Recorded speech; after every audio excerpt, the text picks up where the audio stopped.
New Etsy stores get a temporary new shop boost. What this means is that the almighty Etsy algorithm will ignore the fact that your shop has no sales. The Etsy algorithm will continue to promote your listings despite not having sales. This is what it means to have that new shop boost, and it is temporary. If you combine the new shop boost with these 3 tips, then you're putting the ball in your court and you're putting the odds in your favor.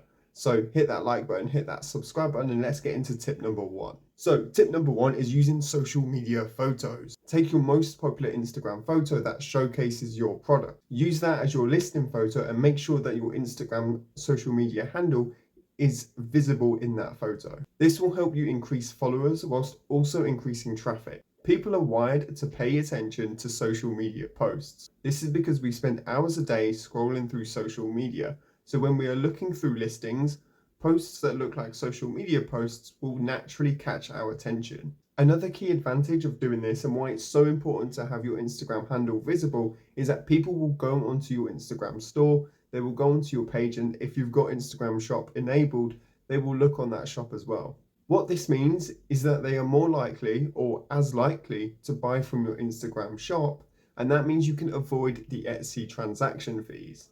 So increase traffic and increase profit. What more could you want? So definitely consider using social media photos with your listings.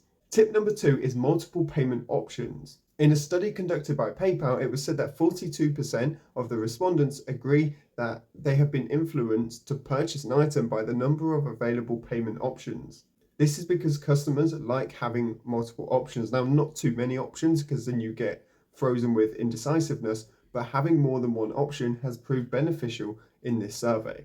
You want to minimize hurdles when it comes to that shopping experience. So between the conversion rate, between the conversion funnel, you want as minimal friction as possible.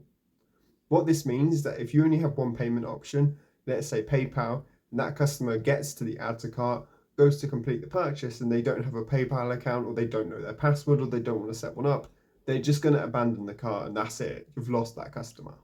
Offering multiple options, multiple payment options, will bypass this hurdle and it will increase your conversion rates. Etsy also now offer the option to pay in installments, which is another option that you can provide on your Etsy store. What this means is that customers can order the item and pay in weekly or monthly installments, depending what's easier for them.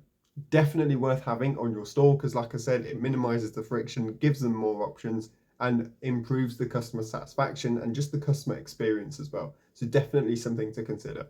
On to tip number 3. Tip number 3 is to use print on demand to drive and boost sales. Now, if you've not heard of print on demand, it's basically the process of designing a design, uploading it to a product through a print on demand supplier, also called a pod supplier. That's print on demand for short.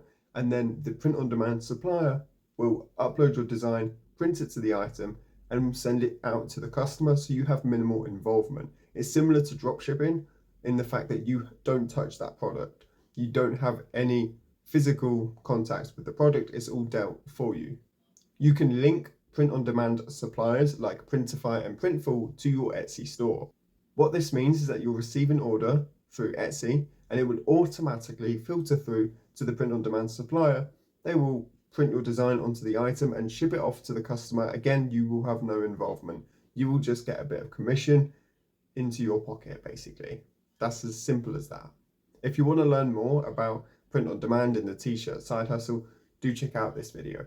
The reason this will boost traffic and boost sales is because more items. If you're creating more items, then you're more likely to have more traffic because there's more chances of you appearing up on search pages, especially for different things. Additionally, if you're selling a non-print on demand item, you can use print on demand products to complement that item. For example, if I was selling pet products, if I was selling items in the pet niche, I could create a print on demand mug that has a picture of a dog or something like that on it, and it has something like best dog mum or dog dad or something like that. And that way it will increase the average order value. When people come onto the store, they buy the physical item or whatever product drove them to the store, and then they will see these additional items. The overall objective of this method is to increase your AOV, which is your average order value.